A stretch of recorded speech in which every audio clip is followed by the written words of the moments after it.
Exercise 7.3 का question number 11वां question बहुत ही important है। ऐसे क्वेश्चन अक्सर बोर्ड में पूछे जाते हैं। क्या है, किसी त्रिभुज की भुजाओं के द्वारा बने त्रिभुज से क्षेत्रफल ज्ञात कीजिए।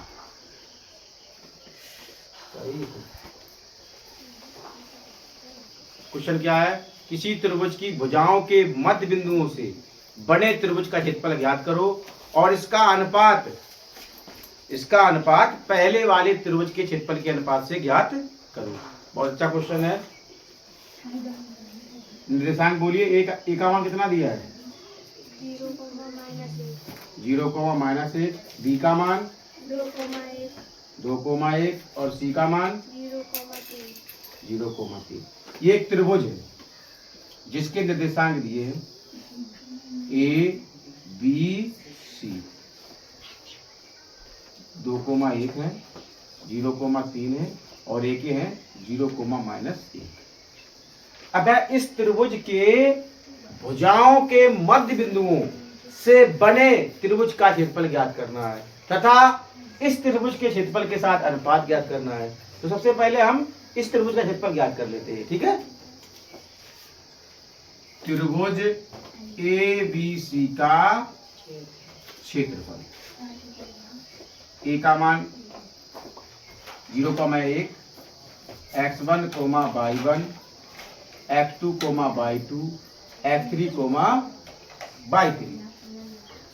तो त्रिभुज का क्षेत्रफल क्या होता है? 1/2। x1 का मान 0, y2 माइनस y3, तो y2 का मान 1 है और y3 का मान कितना है? 3। x2 का मान 2, y3 माइनस y1, तो y1 का मान कितना है? तो माइनस माइनस प्लस का 1, प्लस x3 का मान कितना है? 0, y1 माइनस y2। बताइए यहां तक किसी को दिक्कत? आपको फॉर्मूला याद ही है। x1 y2 minus y3 plus x2 y3 minus y1 plus x3 y1 minus, सभी के मान रख दिए सूत्र में हमने। बार बार हम सूत्र क्यों लिखें? 1/2। जिस किसी कोष्टक के बाहर 0 अर्थात 0 से गुणा उस कोष्टक में, उसका कितना हो जाएगा? 0 हो जाएगा।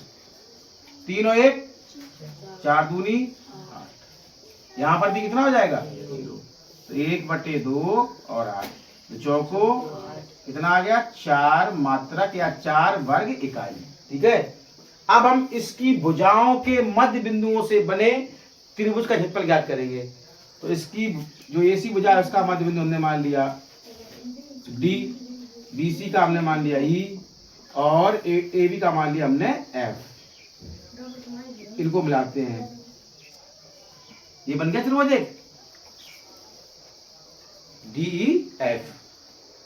तो इसका हमें क्षेत्रफल और निकालना है। अब हम क्षेत्रफल तभी निकाल सकते हैं जब हमें उसके निर्देशांक पता हो।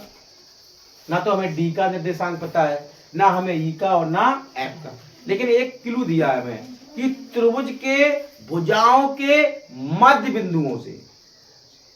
तो जो डी है वो AC का मध्य बिंदु है, जो E है वो BC का मध्य बिंदु है, जो F है वो AB का मध्य बिंदु है। तो हम मध्य बिंदु के सूत्र से D, E और F के क्या निकालेंगे? निर्देशांक। D के निर्देशांक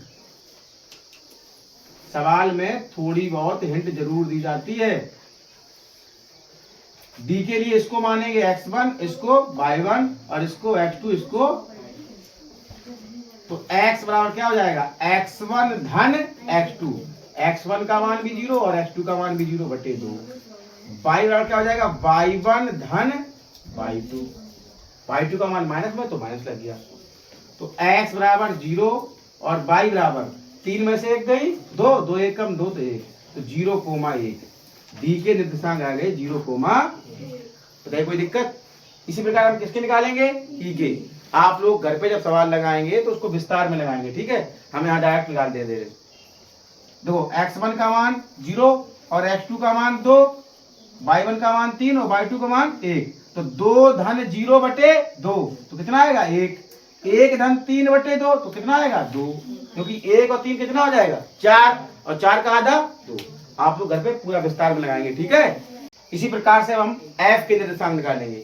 आप भी डायरेक्ट निकाल सकते हैं यदि निकालना आता हो, ठीक है, लेकिन आप घर पे विस्तार से लगाएंगे कॉपी में। जब f के निर्देशांक निकालेंगे तो x2/2 मान ही चुके हैं, इसको मान लेते हैं x1 और y1। तो x1 धन x2/2, तो 2 धन 0/2 कितना आएगा 1। 2 धन 0/2 तो 2 एकम भाई, 2 में 0 जोड़े कितना आएगा 2 ही तो आएगा। y1 धन, तो y1 का मान 1 और y2 का मान -1, 1 में से 1 गया तो कितना गया 1,0। अब हमें e के निर्देशांक भी मिल गए, d के मिल गए और किसके मिल गए f के।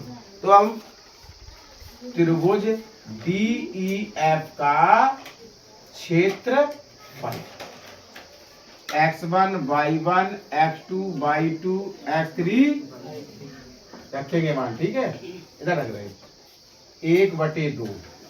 x1 का मान 1, y2 का मान 1, y3 का मान 0, x2 का मान 0, y3 का मान 0 और y1 का मान कितना है 2, प्लस x3 का मान 1 और y1 का मान 2 और y2 का मान 1।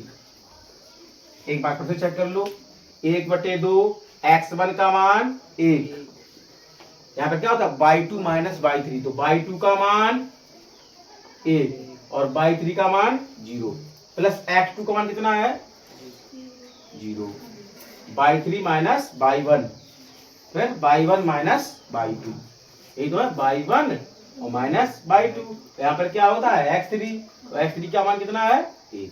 कोई दिक्कत, फॉर्मूला आता है, ये लिख दें 1/2 x1 y2 minus y3 plus x2 y3 minus y1 plus x3 y1 minus y2, ठीक है। 1/2,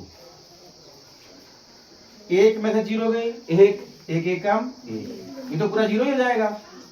2 में से 1 गई 1, 1 एकम 1/2, कोष्टक में कितना जाएगा 2, 2 एकम कितना आया 1 मात्रा।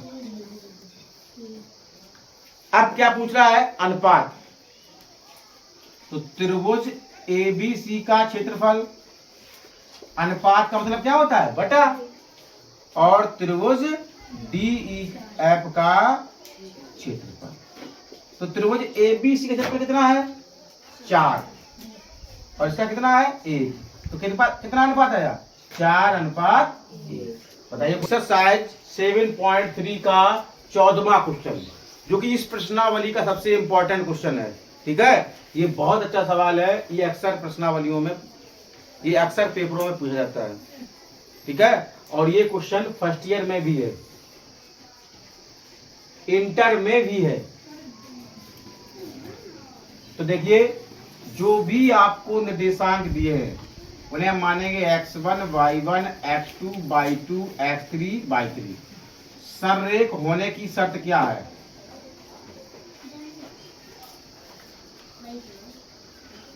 x1 y2 minus y3 plus x2 y3 minus y1 plus x3 y1 minus y2 बराबर x1 का मान a, y2 का मान b, y3 का मान y, x2 का मान 0, y3 का मान y, y1 का मान 0, x3 का मान x, y1 का मान 0 और y2 का मान b।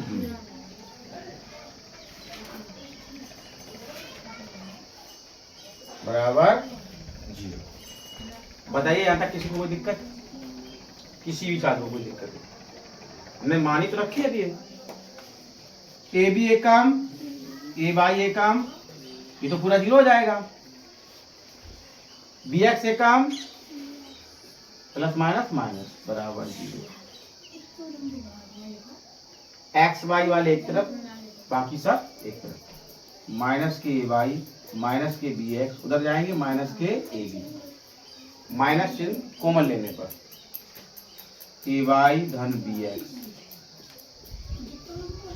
माइनस से माइनस कैंसिल, बराबर में क्या लाना है, तो यहां पर क्या है ए बी, तो ए बी से भाग देने पर, तो ए वाई बटे ए बी धन बी एक्स बटे ए बी, भाग का मतलब क्या होता है, बटे में करना, और ए बी बटे ए बी से भाग देने पर दोनों बच्चों में, ठीक है। यहां पर ए से ए, यहां बी से बी, ए बी से ए बी, वाई बटे बी और प्लस एक्स बटे ए बराबर कितना आ गया, एक तो करा रहा, बताओ कोई दिक्कत। सिर्फ यहां पर थोड़ा ध्यान रखना है कि क्या करना होता है, ए बी से भाग देना होता है। यहां तक तो आप लोग कर लेते, हमें पता है, लेकिन यहाँ की बात क्या करते हैं हम, ए बी से भाग देते हैं, कोई दिक्कत हो जाएगा।